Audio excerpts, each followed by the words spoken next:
शुरू से मुझे क्रेज़ था कि कुछ ना कुछ करना चाहिए। I use to do business in property, अभी भी अल्हम्दुलिल्लाह कर रही हूँ। कोविड की वजह से बहुत ज़्यादा डाउन हो गए रेट्स ना प्रॉपर्टी के। इस दौरान मैंने ई कॉमर्स की तरफ गई, फ्रीलांसिंग की तरफ गई, लेकिन फ्रीलांसिंग में हुआ ये कि मुझे इतना अच्छा स्कोप नहीं मिला। सबसे मुश्किल काम अकाउंट ओपनिंग का था। उसके लिए मुझे यूके मार्केट में काम करना था।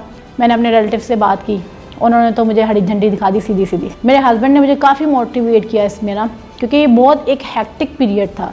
इस दौरान मैंने अपनी प्रोडक्ट हंटिंग स्कूल को बेटर किया। साथ मैंने प्रोडक्ट सोर्सिंग की तरफ गई, जो मैंने अपनी प्रोडक्ट लॉन्च करनी थी उसकी सोर्सिंग भी देखी।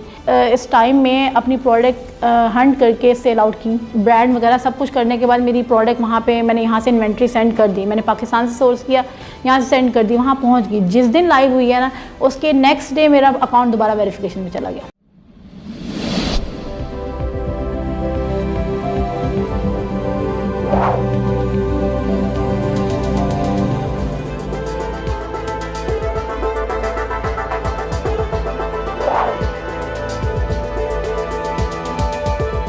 अस्सलाम वालेकुम नाजरीन, शेयरिंग ऑफ प्रोफेशनल विजडम के साथ मैं हूं आपका मेज़बान अली रहमान खालिद। नाजरीन, अगर मुझसे कोई पूछे कि ज़िंदगी में सबसे मुश्किल काम क्या है, तो सबसे मुश्किल काम होता है किसी भी काम का आगाज़ करना। क्योंकि जब आप किसी भी काम का आगाज़ कर लेते हैं और आपकी नीयत अच्छी होती है तो अल्लाह ताला उसमें ज़रूर आपको कामयाबी अता फ़रमाता है। इसी तरह की एक कहानी आज मैं आपके साथ शेयर करने जा रहा हूँ। ये एक ख़ातून की कहानी है जिन्होंने ई कॉमर्स तक का सफ़र तय किया। ये पहले प्रॉपर्टी का बिज़नेस कर रही थी, लेकिन फिर इन्होंने सोचा और इनिशिएटिव लिया कि ये ई कॉमर्स को सीखें, उसकी क्लासेस लें और उसकी बाकायदा ट्रेनिंग लें, ताकि ई कॉमर्स को लर्न करके ई कॉमर्स के ज़रिए अर्न कर सकें। जदीद दौर के तकाज़ों के मुताबिक अपने आप को अपडेट रखना ये बहुत अहम बात है। हम इनसे जानेंगे कि इन्होंने कैसे ई कॉमर्स का रुख किया और आज ये प्राइवेट लेबल बिज़नेस से माहाना कितनी अर्निंग कर रही हैं। बहुत बहुत शुक्रिया सायरा साहिबा आपकी तशरीफ़ आवरी का। मैम, मुझे ये बताइएगा कि आप ई कॉमर्स की तरफ कैसे आईं? आप प्रॉपर्टी का बिज़नेस कर रही थी, आपने कैसे सोचा कि मैं ई कॉमर्स में आऊँ और ये बिल्कुल एक मुनफरिद फील्ड है, आप इसमें आके अर्निंग स्टार्ट करें? ये आपने कैसे सोचा, कैसे आईं? बिस्मिल्लाहिर्रहमानिर्रहीम। सबसे पहले तो मैं अल्लाह ताला का शुक्रिया अदा करूँगी कि अल्लाह ताला ने मुझे मौका दिया इस प्लेटफॉर्म पे आप लोगों से बात करने का। और मेरा बहुत था कि मैं यहाँ पर इस प्लेटफॉर्म से बात करूँ। लाइक कासिम अली शाह फाउंडेशन को कौन नहीं जानता। और दूसरा एनेबलर्स का शुक्रिया कि मैं जिसकी वजह से यहाँ पहुँची हूँ। मैं ई कॉमर्स में इस तरीके से पहुँची कि मैं शुरू से मुझे क्रेज़ था कि कुछ ना कुछ करना चाहिए। लाइक अपनी लाइफ में इस तरीके से वेस्ट नहीं करना चाहिए, चलना चाहिए, आगे बढ़ना चाहिए, कोई ना कोई स्टेप्स लेने चाहिए कि अपनी एक पहचान बन जाए इंसान की। तो I use to do business in property, अभी भी अल्हम्दुलिल्लाह कर रही हूँ। तो जब 2019 आया उस पेंडेमिक दौर में, तो कोविड की वजह से बहुत ज़्यादा डाउन हो गए रेट्स ना प्रॉपर्टी के, ऑलमोस्ट ना होने के बराबर हो गए। तो जिसकी वजह से मैंने कहा यार कुछ ना ऐसा होना चाहिए कि जो चलता रहे। ऐसा ना हो कि मतलब यानी कि अब हम बैठे हुए हैं और मतलब इस तरह पेंडेमिक चल रहा है और हम कुछ नहीं कर सकते हैं। तो इस दौरान मैंने ई कॉमर्स की तरफ गई और मैंने फ्रीलांसिंग की तरफ गई, लेकिन फ्रीलांसिंग में हुआ ये कि मुझे इतना अच्छा स्कोप नहीं मिला, क्योंकि मेरे पास स्किल्स तो थी लेकिन उनको यूज़ किस तरीके से करना है ये समझ नहीं आ रहा था, क्योंकि इसकी कोई ट्रेनिंग मतलब कुछ नहीं लिया था। फिर मेरे हस्बैंड एक दिन वैसे ही यूजुअली तौर पे जैसे वो देखते हैं, इधर वीडियोस देख रहे थे, उनको साकिब साहब की जो वीडियो थी ना वो उनको क्लिक कर गई। उन्होंने मुझे बोला कि आप इसमें आएँ और ये देखें, मतलब ये अच्छा है, इसमें आप जाके देखें, ट्रेनिंग लें, ये किस तरीके से मतलब आपको ट्रेन करेंगे और आप बिज़नेस कर सकेंगी। तो मैंने कहा यार आप किन चक्रों में पढ़ रहे हो, ये तो फ्रॉड है सीधा। मैंने कहा मैं नहीं पढ़ना चाहिए, लेकिन उन्होंने मुझे ज़बरदस्ती कहा कि आप इनरोल कीजिए, नहीं ये अच्छा है। मतलब उन्होंने फिर मैंने वीडियोस देखी तो उन्होंने मुझे PWD बैच 1 में इनरोल करवाया। इस बैच में इनरोल करने के बाद जब मैंने पहली क्लास ली तो मैंने जब इन्वायरमेंट देखा तो मुझे समझ में आया कि नहीं ये सही है, मतलब इस तरीके हमें आगे बढ़ना चाहिए, करना चाहिए। वो दौर था तो मैं फिर इसमें ई कॉमर्स की फील्ड में आई।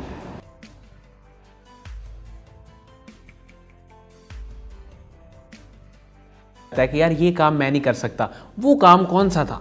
सबसे मुश्किल काम अकाउंट ओपनिंग का था, क्योंकि उस टाइम पर 2019 एंड 20 में पाकिस्तान अप्रूव कंट्रीज़ में था ही नहीं। और उसके लिए मुझे यूके मार्केट में काम करना था।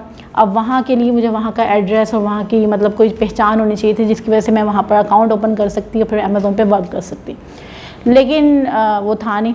मैंने अपने रिलेटिव से बात की, उन्होंने तो मुझे हरी झंडी दिखा दी, सीधी सीधी साफ बोल दिया कि भाई आप कैसे कर सकती हैं। लाइक मुझे डीमोटिवेट भी किया, लेकिन मैं जो सर साकिब अजहर साहब की जो बात थी कि नेवर गिव अप, कि आपको गिव अप नहीं करना, आपने कुछ ना कुछ रास्ते, फिर मैंने ट्रेनिंग जो ली हुई थी उसमें उन्होंने बताया था आप वर्चुअल एड्रेस के तौर पर जो है वर्क कर सकते हैं वहाँ पर।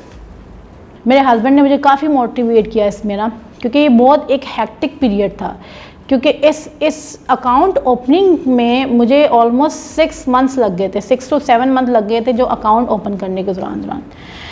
पहले मैंने यहाँ से वर्चुअल एड्रेस परचेज़ किया यूके का, फिर उसके बाद उसका नंबर और सब कुछ, यानी कि फिर कंपनी ओपन की, फिर कंपनी ओपन करने के बाद अकाउंट जब ओपन किया अमेज़ोन का तो वो वेरिफिकेशन में चला गया, और वेरिफिकेशन से वो वेरीफाइड हो ही नहीं रहा था। ऑलमोस्ट 3 मंथ्स जब मैंने लगातार केसेस ओपन किए और फिर उसके बाद जाके फिर वो मेरा अकाउंट वेरीफाइड हुआ। मैम मुझे ये बताइएगा कि एक टाइम ऐसा आया, जैसे अभी आपने बताया था कि आपका अकाउंट हैंडलिंग में भी इशू आ रहा था और अकाउंट बंद भी हो गया कुछ अर्से के लिए, उस वक़्त में आपने कैसे मैनेज किया, कैसे सरवाइव किया? वो एक बड़ा मुश्किल वक्त होता है, आपने हिम्मत नहीं हारी, तो क्या ऐसी मोटिवेशन थी जो आपके अंदर बरकरार रही और किस तरह से आपने सिचुएशन को टैकल किया? एक्चुअली उस टाइम पे जब ये पेंडेमिक का दौर चल रहा था और ये मतलब यानी अकाउंट भी ओपन नहीं हुआ था, मैं काफ़ी स्ट्रेस हो गई थी, लेकिन मेरे हस्बैंड ने मुझे मोटिवेट किया कि यार आपके पास स्किल्स हैं, आप उसको यूटिलाइज़ करो। तो फिर मैंने मतलब अकाउंट की तरफ एक तरफ तो मेरी चल रही थी, तो मैंने कहा नहीं, मैंने इसको मतलब छोड़ना नहीं है, तो मैंने अपनी प्रोडक्ट हंटिंग की स्किल को इन्हांस किया। इस दौरान मैंने अपनी प्रोडक्ट हंटिंग की स्किल को बेटर किया, साथ मैंने प्रोडक्ट सोर्सिंग की तरफ गई, जो मैंने अपनी प्रोडक्ट लॉन्च करनी थी उसकी सोर्सिंग भी देखी कि मैं किस, फिर मैंने इस टाइम में अपनी प्रोडक्ट हंट करके सेल आउट की, as a virtual assistant work किया, और कुछ छोटे छोटे टास्क जो होते हैं जैसे कि लिस्टिंग ऑप्टिमाइजेशन और कंटेंट राइटिंग, और ये सब कुछ करने के बाद मैं सर्वाइव करती गई। मैम आपको अपनी प्रोडक्ट लॉन्च करने में किन मुश्किलात का सामना करना पड़ा? मेरी जब प्रोडक्ट लाइव गई उस दिन मेरा अकाउंट जो है, पहले मैंने ब्रांड वगैरह सब कुछ करने के बाद मेरी प्रोडक्ट वहाँ पे मैंने यहाँ से इन्वेंट्री सेंड कर दी, मैंने पाकिस्तान से सोर्स किया, यहाँ से सेंड कर दी, वहाँ पहुँच गई। जिस दिन लाइव हुई है ना, उसके नेक्स्ट डे मेरा अकाउंट दोबारा वेरिफिकेशन में चला गया।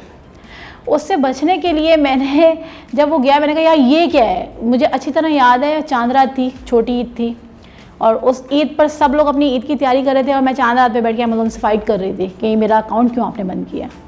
फिर काफ़ी यानी कि केसेस, मतलब पूरी रात मुझे ऑलमोस्ट लग गई थी उसको सेटल डाउन करने के लिए। फिर ईद वाले दिन मैंने फिर अमेज़ोन का जो चीफ एग्जीक्यूटिव है जो यूके का, मैंने उनको ईमेल की। उनको ईमेल जब की है, मैंने उनको सारी सिचुएशन बताई कि भाई इस तरह ऐसा ऐसा मसला है। फिर मुझे थोड़ी ही टाइम के बाद, लाइक उन्होंने मुझे टाइम दे के भी कल जैसे कि वेरी नेक्स्ट डे आपको ये मिल जाएगा, लेकिन नेक्स्ट डे नहीं, उसी चंद 1 घंटे के दौरान ही मुझे रिस्पॉन्स आ गया कि जी आपका अकाउंट जो है दोबारा से वेरीफाइड हो गया। मैम आप किसी भी मुल्क से अपना प्रोडक्ट लॉन्च कर सकती थी, लेकिन आपने पाकिस्तान में मैन्युफैक्चर किया और फिर यहीं से उसको लॉन्च किया, इसके पीछे क्या वजह थी? इसके पीछे एक वजह थी कि जब प्रोडक्ट हंटिंग का टाइम पीरियड था, उस टाइम पीरियड पे मेरे बैच के भी कितने लोग थे और बाकी सब लोग होम एंड किचन और बेबी कैटेगरीज और इस तरह की कैटेगरीज में जा रहे थे। मैंने कहा यार why not to go for DIY tools, यानी कि डिफरेंट कैटेगरी होनी चाहिए। इस डिफरेंट कैटेगरी के थ्रू मैं अपनी प्रोडक्ट क्यों नहीं लॉन्च करूँ।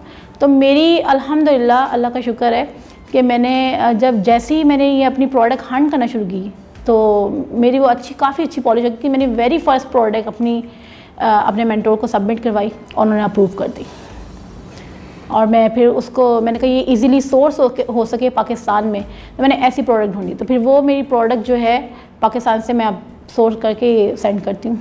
मैम एनेबलर्स के साथ काम करके आपको कैसा लगा? इनका सपोर्ट सिस्टम और इनका एनवायरनमेंट कैसा है?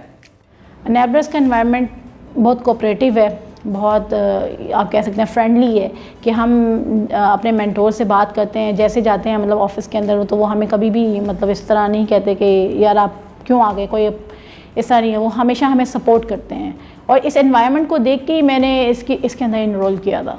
मैम मैं चाहूँगा कि आप हमें बताएं कि वो कौन से ऐसे लोग थे जिन्होंने आपको सपोर्ट किया, आपकी इंस्पायरेशन बने। वो आपकी फैमिली में से हो सकते हैं या आपके जो मेंटोर्स थे वो कौन लोग थे? मेरे जो मेंटोर थे वो तो सर दानिश खलील साहब और सर खुरम खालिद भी।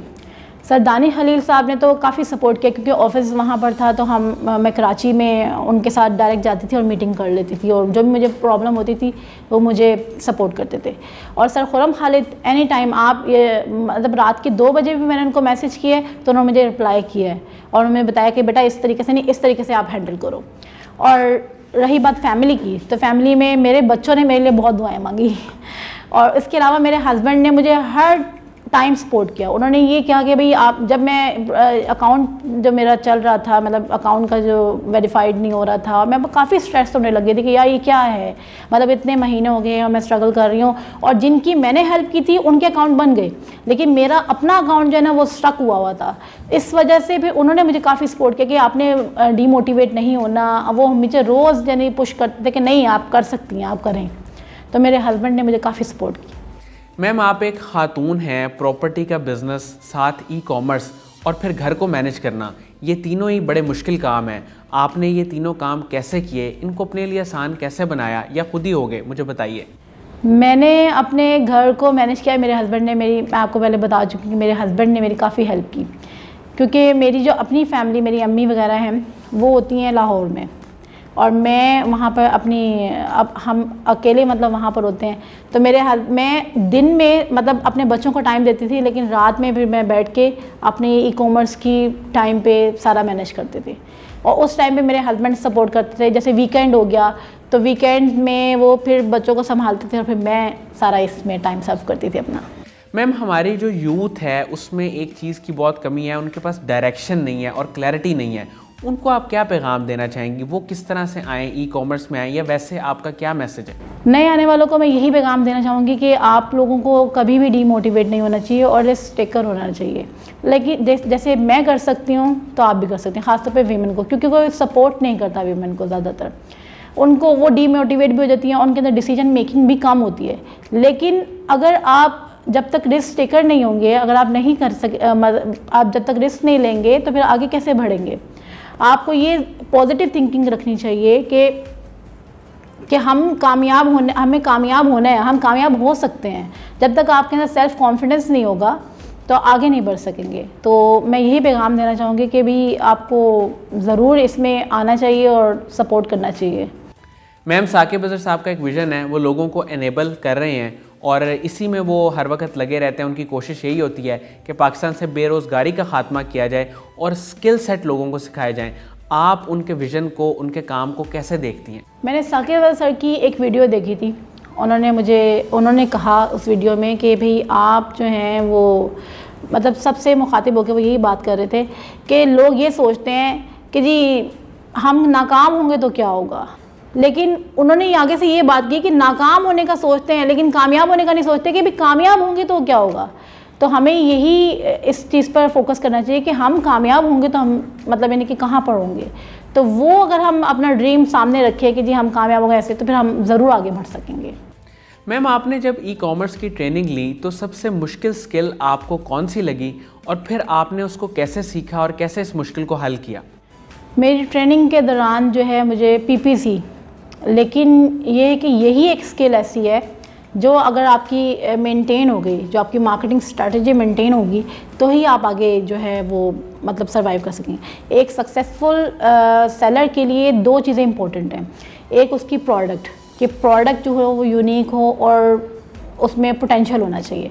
दूसरी उसकी मार्केटिंग किस तरीके से करनी है, ये चीज़ तो वो PPC से आएगी। जैसे आपका एकोस मेंटेन होगा तो आप सक्सेसफुल सेलर बन सकते हैं, कि मतलब यानी कि जितना अच्छा आप एकोस मेंटेन करेंगे, जितनी अच्छी आप PPC की स्ट्रैटेजी को लेके चलेंगे, उतनी ही अच्छी, उतनी जल्दी आप विन कर सकते हैं इस चीज़ को। अमेज़ॉन पे सक्सेसफुल सेलर बन सकते हैं।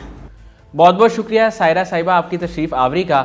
नाज़रीन, मुझे उम्मीद है कि इनकी गुफ्तगू से आपने बहुत कुछ सीखा होगा और जो लोग ख़ास तौर पे ई-कॉमर्स में आना चाहते हैं और प्राइवेट लेवल बिज़नेस में काम करना चाहते हैं, उनके लिए ये इंटरव्यू बहुत मुफीद साबित होगा। इस अपनेपन के साथ इजाज़त दीजिए कि फिर आपसे मुलाकात होगी एक ऐसे इंटरव्यू के साथ। बहुत बहुत शुक्रिया। अल्लाह हाफ़िज़। अपना बहुत ही ख्याल रखिएगा।